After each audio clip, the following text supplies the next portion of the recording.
జై శ్రీరామ్. అందరికీ నమస్కారం. వెల్కమ్ టు న్యూస్ అఖండ.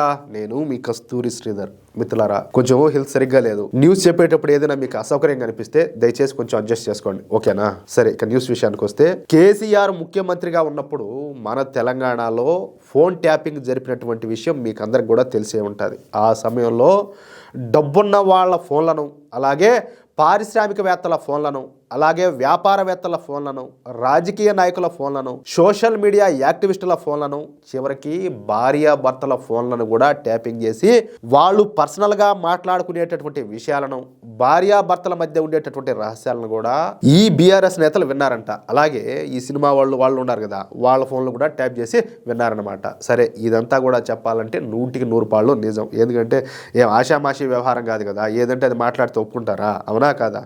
సరే, మనిషి అన్నవాళ్ళు ఎవరైనా సరే ఈ విధంగా భార్యాభర్తలు మాట్లాడుకునేటువంటి పర్సనల్ మాటలు ఎవరైనా వింటారా? బుద్ధుండే వాళ్ళు ఎవరైనా కూడానా? అది కూడా ఉన్నత పదవుల్లో ఉండి ప్రజలకు సేవ చేయాల్సిన రాజకీయ నాయకులు ఈ పని చేశారంటే వాళ్ళని ఏం చేయాలా? ఏం చేయాలంటాలే. నేను ఇక్కడ సూటిగా చెప్తున్నా, ఈ పని చేసింది ట్విట్టర్ టిల్లునే. అంత నాలెడ్జ్, అంత సామర్థ్యం ఒక ట్విట్టర్ టిల్లు దగ్గరే ఉండాలి. అందుకే మన తెలంగాణ పోలీసులు ఈ ఫోన్ ట్యాపింగ్ కేసులో తండ్రి కొడుకులకు నోటీసులు అయితే పంపించారు. ఇక బండి సంజయ్ గారి విషయానికి వద్దాం. ఆ రోజుల్లో ఎక్కడో ఆకాశంలో ఉన్నటువంటి కేసీఆర్ ను భూమి మీదకి తెచ్చినటువంటి వ్యక్తి మన బండి సంజయ్ గారు. అసలు ఆ రోజుల్లో కేసీఆర్ ను తెలంగాణలో ఎదిరించే మొనగాడే లేడు, ఆయనకి ఎదురే లేదు.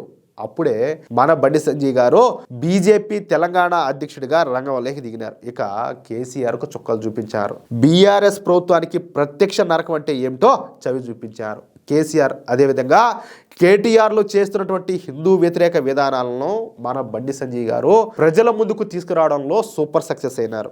ఈ క్రమంలో కేసీఆర్ అదేవిధంగా కేటీఆర్లు కలిసి మన బండి సంజయ్ గారిని తీవ్రమైనటువంటి ఇబ్బందులు కూడా గురి చేశారు. ఇక్కడ ఖచ్చితంగా మీకు ఒక విషయం చెప్పాలా, మన బండి సంజయ్ గారు ఒక బలమైనటువంటి సామాజిక వర్గానికి చెందినటువంటి నేత, పైగా బలహీన వర్గాలకు చెందినటువంటి నాయకుడు కూడా అయినప్పటికీ మన బండి సంజయ్ గారు తన జీవితంలో ఎప్పుడు కూడా తన కులాన్ని అయితే ఉపయోగించుకోవాలా. ఎక్కడన్నా విన్నారా మీరు? తాను బీసీ వర్గానికి చెందినటువంటి వాడిని చెప్పి ఎప్పుడు కూడా తన బీసీ వర్గాన్ని ఉపయోగించుకోవాలా. ఆ రోజుల్లో కేసీఆర్ అలాగే ఈ కేటీఆర్ ఎన్ని ఇబ్బందులు పెడుతున్నా, తనను జైల్లో వేసినా, తమ కార్యకర్తలను అసాసినేషన్ చేసినా ఎప్పుడు కూడా బండి సంజయ్ గారు తన కులాన్ని కానీ తన బీసీ వర్గాన్ని కానీ ఉపయోగించుకోవాలా. తాను ఒక నికార్స్ అయినటువంటి హిందువునని, తాను హిందువుల అభ్యున్నతి కోసమే పనిచేస్తానని చెప్పి పోరాటం చేసినటువంటి మొనగాడు మన బండి సంజయ్ గారు.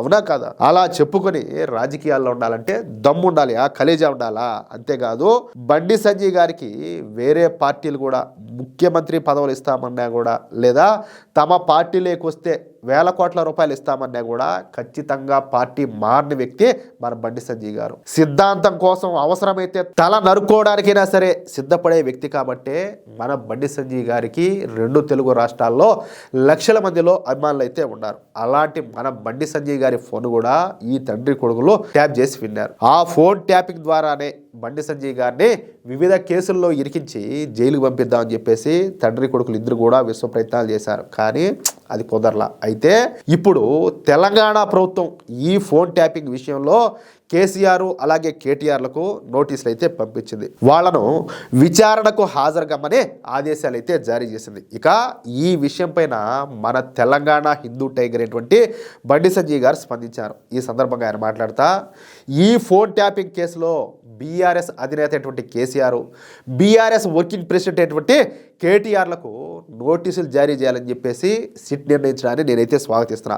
నాతో సహా ఎంతోమంది నేతల ఫోన్లను ట్యాప్ చేయించడమే కాకుండా ఎన్నో కుటుంబాలు చిచ్చుపెట్టి ఆఖరికి కన్నబిడ్డ అల్లుడి ఫోన్లను కూడా ట్యాప్ చేయించి ఎంతో పేరున్నటువంటి స్పెషల్ ఇంటెలిజెన్స్ బ్యూరో అయినటువంటి సిబిఐ వ్యవస్థను భ్రష్టు పట్టించారు. ఈ ఎస్ఐబి సంస్థను అడ్డుపెట్టుకొని బ్లాక్మెయిల్ చేసి కాంట్రాక్టర్లు, లీడర్ల నుంచి డబ్బులు వసూలు చేసినట్టు ఆరోపణలు కూడా ఉన్నాయి. వాటిపైన కూడా సమగ్రంగా దర్యాప్తు అయితే చేయాలా. కేవలం నోటీసులు ఇచ్చి చేతులు దులుపుకుంటారా, లేక పూర్తి స్థాయిలో విచారణ జరిపి దోషులు తేల్స్తారనేది అనుమానమే. ఎందుకంటే ఈ ఫోన్ ట్యాపింగ్ కేసు సమయంలో ప్రారంభమైనటువంటి టీవీ సీరియల్స్ అన్నీ కూడా ఆ ఎపిసోడ్స్ కూడా పూర్తి అయిపోయినాయి. అంటే మీకు తెలిసే ఉంటుంది, ఈ టీవీ సీరియల్స్ స్టార్ట్ అయినాయి ఒక పట్టాన అయిపోవన్నమాట.